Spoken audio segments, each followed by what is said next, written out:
আমরা এটা বলতে চাইছি, আমরা তো একটা ভালো এজেন্সি চেয়েছিলাম, সিবিআই একটা ভালো এজেন্সির মতন একটা দৃষ্টান্ত স্থাপন করবে এই ব্যাপারটা।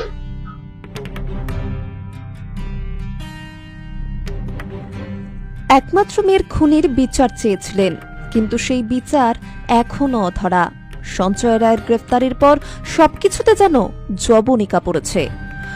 তদন্তের মতো চলছে, তবে এখন আর কেউই গ্রেফতার হয়নি। প্রথমে মুখ্যমন্ত্রীর ওপর ভরসা আছে, জানান তরুণীর বাবা মা। ধীরে ধীরে সেই ভরসার পারদ যেন ক্ষয়ে গিয়েছে। পুলিশ ছেড়ে এখন আস্থা সিবিআই এর উপর। হাইকোর্টের নির্দেশে তদন্তভার গিয়েছে সিবিআই এর হাতে।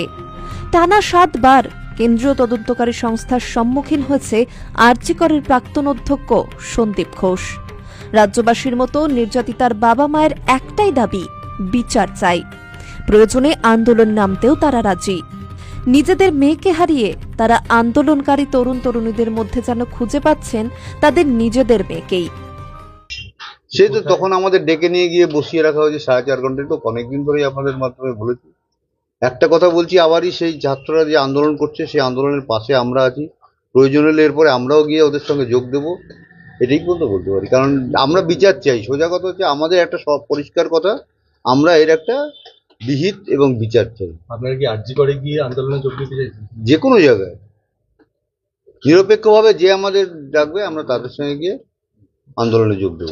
কারণ আমাদের এখন দেখতে পাচ্ছি আমরা ছাত্রদের সঙ্গেই থাকতে চাই। ছাত্ররা আমাদের জন্য প্রতিবাদ করছে। আমাদের একটা মেয়ে চলে গেছে, সমস্ত মেডিকেল স্টুডেন্টদের এখন আমরা ছেলে মেয়ে মনে করছি এবং আমরা সব সময় ওদের পাশে থাকবো। নির্যাতিতার বাবা মা এদিনও দাবি করলেন কিছু একটা ধামাচাপা দেওয়ার চেষ্টা চলছে।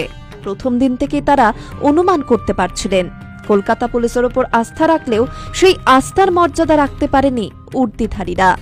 সিবিআই তদন্ত এগিয়ে নিয়ে গিয়ে দৃষ্টান্ত স্থাপন করুক চাইছেন তারা। এমন কেউ ওর সঙ্গে জড়িত আছে যাকে আড়াল করার প্রয়োজন পড়ছে সরকারের। এমনকি অনেক খুন ধর্ষণ এগুলোর সঙ্গে জড়ানো হচ্ছে, কিন্তু আমার মেয়ের ব্যাপারটা আমি মনে করি সম্পূর্ণ আলাদা। কারণ সে একটা অন ডিউটি ডক্টর ছিল ওখানে। তার এরকম পরিণতি অন্য কোনো খুন ধর্ষণ মামলার সঙ্গে জড়িয়ে ফেললে হবে না। এটা আপনারা যখন পৌঁছেছেন তখনই বুঝতে পেরেছিলেন যে এরা কিছু চাপা দিতে চাইছে? আমরা বাড়িতে থাকতেই, আমরা যখন গাড়িতে ছিলাম তাদের গলার টোনটা শুনেই আমরা বুঝতে পেরেছিলাম। সাংবাদিক বন্ধুদের ধন্যবাদ জানিয়ে তারা জানালেন আন্দোলন আরও জোরালো হোক, বিচার পাক অভয়া। তিলোত্তমার মৃত্যুর পর কেটে গিয়েছে 14 দিন। আদেও কি বিচার পাবেন নির্যাতিতা? একমাত্র মেয়েহারা অসহায় বাবা মা খুঁজে চলেছেন সেই উত্তর।